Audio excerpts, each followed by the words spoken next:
Joining us, we've been reporting in this programme about protests across the world. In particular, we've featured Madagascar and Morocco. There is a phenomenon sweeping the world, young people taking to the streets with a common aim, united by social media and a utopian Japanese manga comic. The symbol, a link between the protests from Paris to Madagascar to Nepal to Morocco to Rome, the one-piece straw hat pirate flag.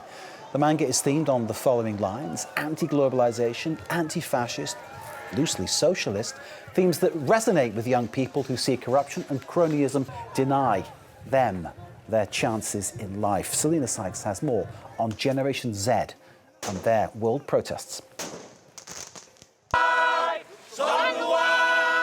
We want to live, not survive.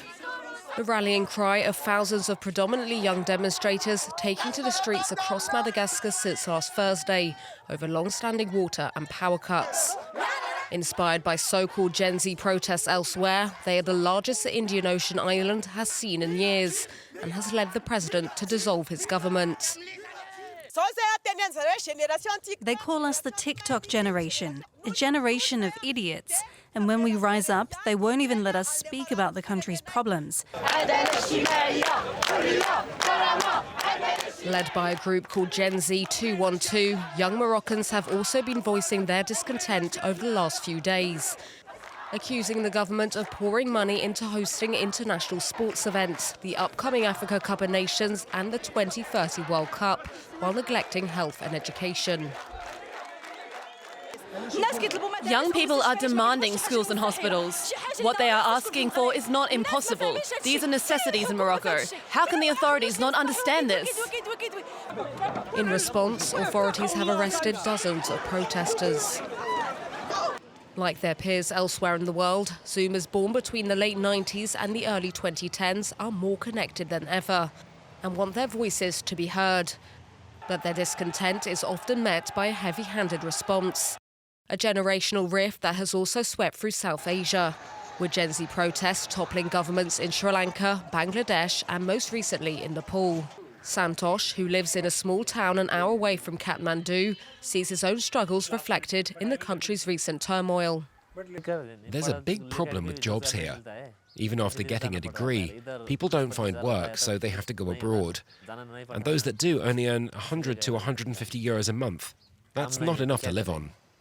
In an increasingly connected world, Gen Z also see their struggles reflected in movements elsewhere, with technology brokering a sense of solidarity between young people protesting against corruption, inequality and economic crisis in different countries. Demonstrated by this pirate flag from the popular Japanese anime series One Piece, seen during recent protests in Peru and the Philippines, as well as on banners in Madagascar and Nepal. Let's get the analysis of the situation. Dr. Sabir Senior joins us. He's director of the Southeast Asia Institute at the School of Oriental and African Studies at the University of London. Dr. Senior, thanks for being with us here in France 24. We appreciate your presence, and I hope you can throw some light onto this for me as to how this manga figure, this one-piece pirate flag with the straw hat, seems to become central to what is going on around the world. We'll get into discussing the whys and wherefores of what people are unhappy about, but how has this symbol become, in many ways, this kind of like flag bearer for all these movements? Well, all of these movements basically have rallied around this anime figure, as you say, and they've given it a new meaning that somehow this stands for freedom, it stands for liberty, it stands against corruption, it stands against the elite. So, you know, we are living in a populist world, and sort of a figure like this. You also mentioned TikTok and social media and the way in which the Gen Z has a connection with their mobile phones.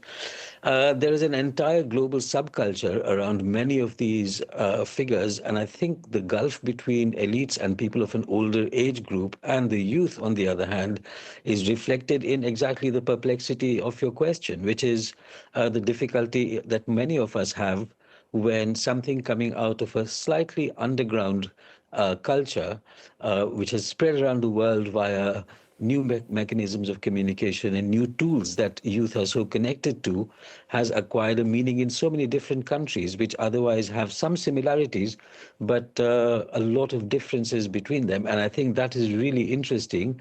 It's not the only time this has happened, of course. We've looked at popular cultural things in the Korean movement, for example. But the global spread of this particular pirate flag is very interesting in terms of the fact that there is an entire subculture, which is specifically youth subculture, cuts across geographical boundaries and even language, that those of us who are slightly older and not so much into anime culture or into social media or the telephone will find it hard to understand. Dr. Senior, I will admit I had to talk to my my son who falls into the Generation Z bracket. He's now in his mid to late 20s. He gave me the full briefing on One Piece, on the flag, on what it means, what it stands for. He reads and consumes these mangas, and so he's kind of helped me to sort of have a more informed look on this one. So in terms of what is going on, we're not seeing something kind of united via social media and inspired together to do that. But in the same token, this One Piece element has somehow brought it all together with almost a common aim. Not necessarily a common aim, but I think you can find across cases some of the themes that resonate with the meaning that has been, that this image particularly carries at the moment. So, for example, anti-corruption, I think that has been a theme that has been running around across many of these countries. A kind of a distancing with and a disgust with the ruling elite, particularly because they feel that they don't understand the issues of the youth. And remember, when we talk about the catastrophes facing the world, whether it is the environmental catastrophe, the catastrophe of human rights, economic catastrophe, places like Nepal can visibly see the effect of climate change in the severity of the floods and things like that. Rampant privatization, including of things like pension funds, as in the case of Peru, or problems with public services, as in the case of Madagascar with water. These are really, issues that are cutting across the world at the moment. And so there are some kinds of issues which are similar. But also remember the differences here.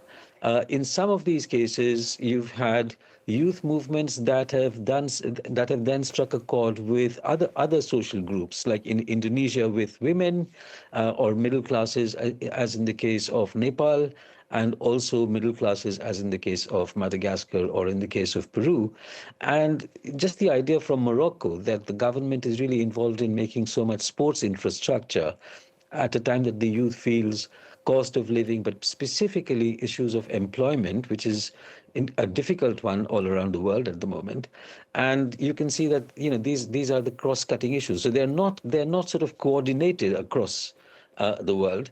But we have seen also previously, as in the case of the Arab Spring, for example, there is a kind of a contagion effect these days with movements. And that is precisely because of the technologies through which images from one particular country are easily they travel easily across other places and people consume them. So if you take a look at what just happened with the Gen Z idea, now movements which are coming up later than in the case of Nepal or later than Indonesia, they actually say sometimes that we are the Gen Z of Madagascar or we are the Gen Z of Morocco. And they make a kind of an equivalence with some degree of accuracy. But I think that a basket of issues is facing the youth. There is a question mark over their future, which does not at the moment look very bright. And in this kind of a situation, they don't see governments reflecting their concerns and their worries or doing much to address them. Dr. Subba Singh, thank you so much for that analysis, which we really appreciate. Director of the Southeast Asia Institute at the School of Oriental and African Studies at the University of London. Dr. Singh, thanks again for joining us here on France 24. We appreciate your time, sir. Thank you.